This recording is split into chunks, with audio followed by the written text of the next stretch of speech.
Welcome to the Sky Therapeutics podcast. I'm your host, Tara Torres, a clinical nutritionist, researcher, educator, and consultant specializing in areas of weight loss, autoimmune disease, gastrointestinal disorders, metabolic syndrome, and other obesity-related conditions. I help clients improve their health through proper functional nutrition, professional-grade supplement protocols, exercise recommendations, education, and support using a personalized, evidence-based approach. At Sky Therapeutics, we offer functional nutrition solutions for chronic disease and help our clients develop sustainable lifestyle habits that will last a lifetime. As a friendly reminder, the information and opinions provided here today is to be taken as general information only, and you should always contact your personal physician or other qualified healthcare professional if you have any questions about your personal health and wellness. Hey everyone, welcome to this week's podcast where we are going to be discussing the low FODMAP diet. Now, there are a lot of different diets that I hope to discuss in the coming weeks as we've just launched this podcast. This just happens to be one that was brought up this week when I posted about it on social media, so I thought it was only appropriate to dive into the conversation. I think there's a lot of misunderstanding about the low FODMAP diet, and I see a lot of people using it long term, when in fact it's actually supposed to be used as more of an elimination style diet, as in temporary, and used more so to identify each individual person's unique triggers contributing to whatever their complaints are. So the low FODMAP diet is used for a variety of gastrointestinal conditions, which we'll dive into in this podcast. And I'll also link some handouts on the website to go along with this. So if you or somebody you know is interested or have tried the low FODMAP diet unsuccessfully, I would encourage you to listen and then definitely reach out afterwards if you want to try a more customized approach, dive in a little bit more into your unique situation. Because it's definitely a helpful tool, but if you're not addressing the underlying root cause of your symptoms and combining antimicrobials, anti-inflammatories, or whatever it is that you need, specific types of fiber, probiotics, yada, yada, yada, you may not be getting the full effect of the low FODMAP diet, which is basically used to reset your gut microbiome and inflammation, enzymes, and things like that. So stay tuned for that. And if you're new here, my name is Tara Torres. I am a clinical nutritionist and the owner of Sky Therapeutics. We are a functional medicine-based nutrition clinic located in Northwest Houston.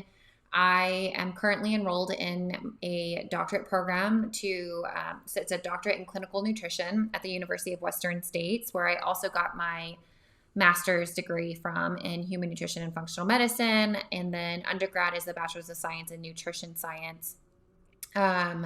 I'm a former Army veteran. I was a combat medic for 7 years. I deployed.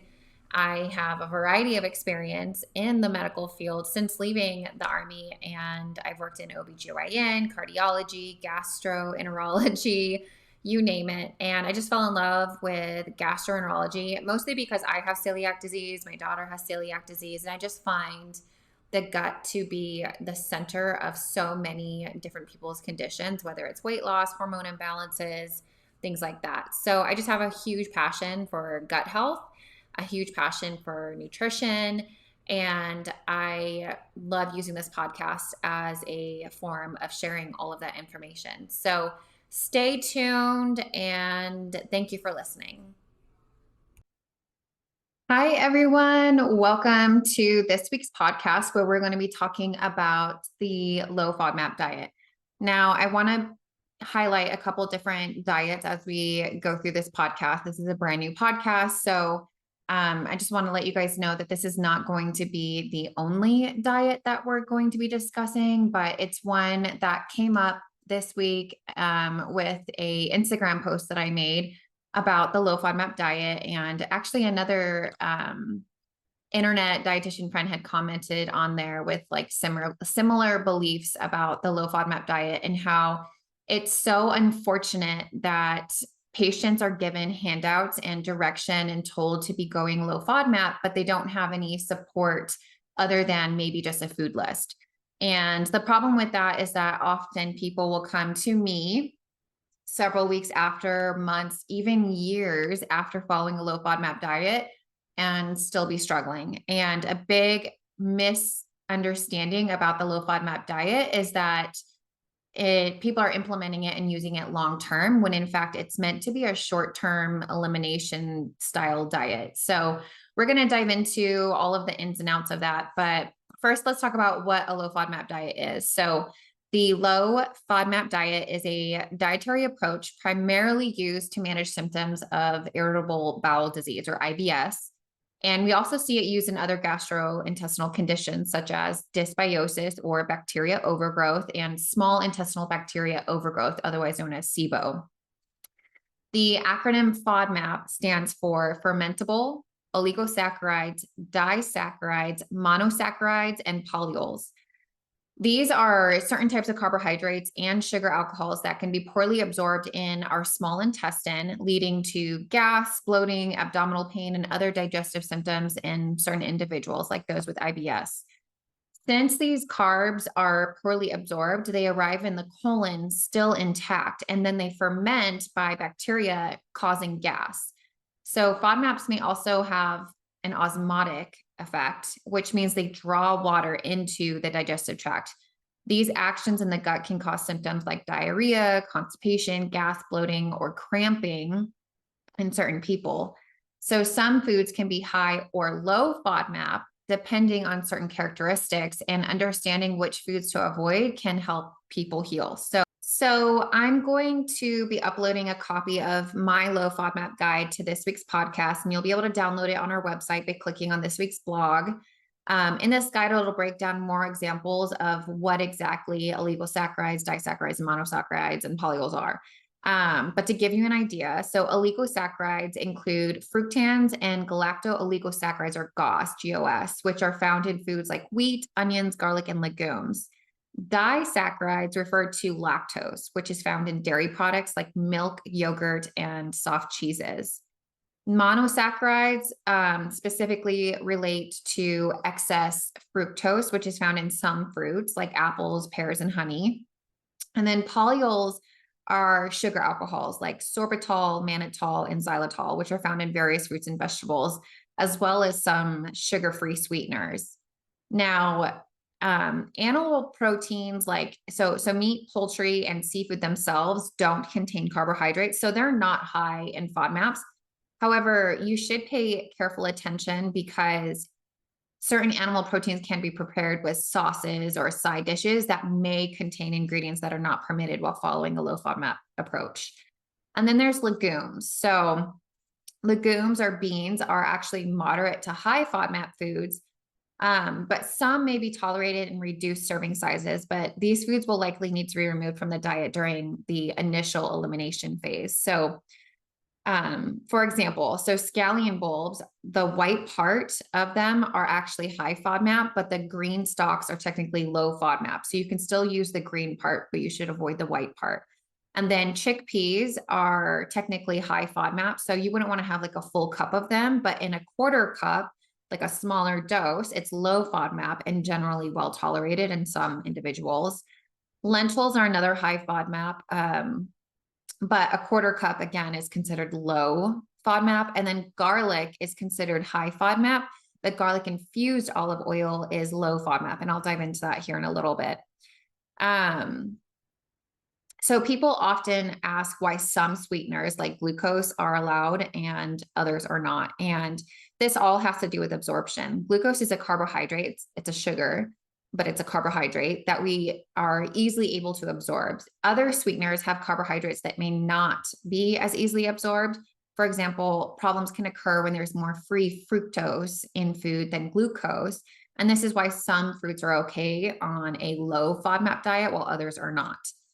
So back to the garlic. So one challenge with the low FODMAP diet is the restriction on using garlic and onions. I don't know about you, but I love garlic and onion, especially garlic. I put garlic on literally everything possible. But FODMAPs are not soluble in oils. So like I mentioned before, garlic and onions can be sauteed for about 5 minutes in olive oil and then discard the carcass of the actual vegetable. The resulting flavored oil can then be used to add flavor to certain dishes while leaving out the actual FODMAP product. Remember, the green parts of scallions are safe to use, as are chives and most spices like salt, pepper, and chili peppers. It's important to note that any significant change in diet should be done under supervision and guidance of an experienced healthcare or nutrition professional. Following a restrictive diet is not only challenging, but it poses some hazards. So, by removing nutrient dense foods from the diet, individuals with IBS may have trouble getting enough calories, fiber, vitamins, and minerals.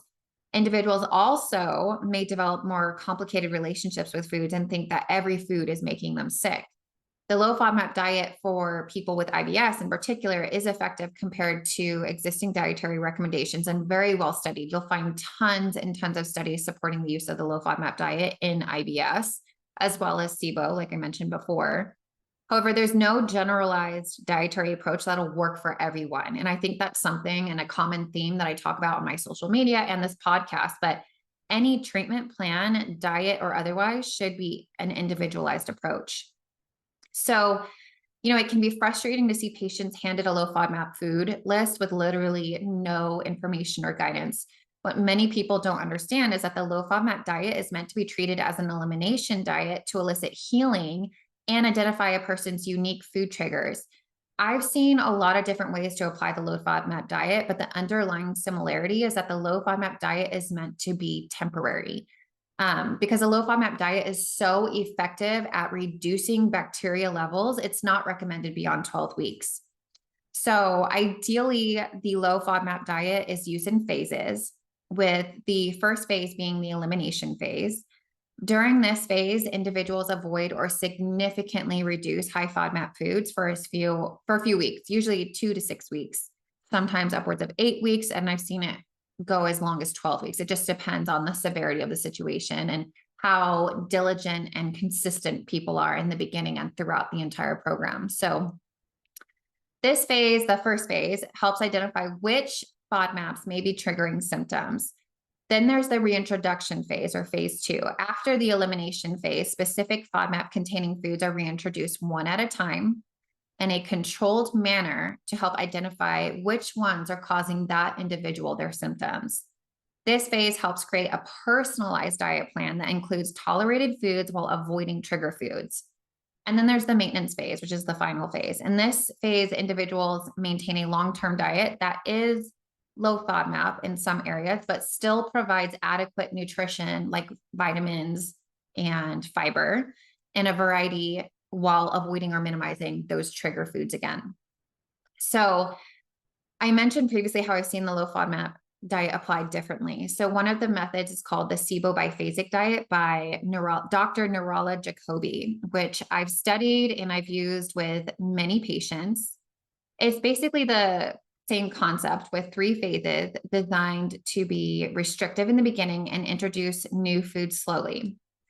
But she's mapped out which foods and how long each phase is and has a few great handouts, a website, and even a book to walk you through her 3-month process. Similarly, I've adopted a similar concept, but using the low FODMAP food list by the Institute of Functional Medicine. And what's nice about this food list is that it gives you a list of all the low FODMAP foods that are safe. And then in orange, it'll list the higher FODMAP foods that may be tolerated in certain doses, like I kind of mentioned with like the legumes. So I'll typically recommend patients to be as restrictive as possible, avoid and all the items listed in orange and only have the safe, like low FODMAP foods for at least 2 weeks, and then come back and follow up. At that time, we assess their symptoms and their progress, and we decide which foods we're going to start experimenting with and start reintroducing some of those items listed in orange. But typically, we only allow 1 a day, and then they'll come back in another 2 weeks. And this is because we want to go slow and we don't want to reintroduce a bunch of fermentable foods that are going to cause that gas all over again. And we also want to make sure that we eliminate these triggers for a period of time that's going to be suitable to promote healing, reduce inflammation, and all kinds of things. We also want to take into consideration some of the other things that could be going on, right? So the low FODMAP diet is often recommended for people with IBS. But a lot of times, because they have IBS, it's kind of like what came first, the chicken or the egg? Did the SIBO cause the IBS? Did the IBS cause the SIBO? A lot of times they go hand in hand. If these things are fermenting and the people are not digesting it well enough, they could have some sort of dysbiosis going on in their gut where things are too high or too low. They could have excessive hydrogen or methane gases, which is SIBO. So a lot of times following a restrictive diet is not enough. And working with a functional nutritionist who's familiar with gut protocols and using antimicrobial herbals is a great way to make this whole thing more structured and help you get feeling better faster. So all that to say is when I'm looking at these individuals, I'm not just recommending a diet. A lot of times I want to make sure I'm addressing the underlying root cause. And so we want to make sure that we're controlling any food triggers, but we also want to make sure that we're addressing any imbalances. So the low FODMAP diet is going to calm everything down. It's going to reduce that overgrowth by starving, so to speak, those bacteria strains. And then we want to make sure that we are adding in different herbals or certain types of foods that are going to promote healing so that when you do reintroduce foods again, you have a better chance of tolerating them. In conclusion, what I want to really say is it's important to note that the low FODMAP diet is not a one-size-fits-all solution, and it should be undertaken with the guidance of a healthcare nutrition professional who's experienced with the necessary diet and gut protocols, to use simultaneously. These people can help you determine if the diet is appropriate for your specific condition and provide guidance on how to implement it effectively. Additionally, the diet may not be suitable for everyone, and its long-term use is typically discouraged, as again, it can restrict certain healthy foods and nutrients and bacteria diversity in the gastrointestinal tract. If you're interested in learning more, visit our website and check out this week's blog featuring our podcast, where I'll upload helpful food lists and other handouts. And as always, we're always open to your feedback. So if you have any questions or suggestions, feel free to reach out to us through the website or on social media. And we appreciate you listening. Thanks for joining me. Thank you for listening to the Sky Therapeutics podcast with your host, that's me, Tara Torres.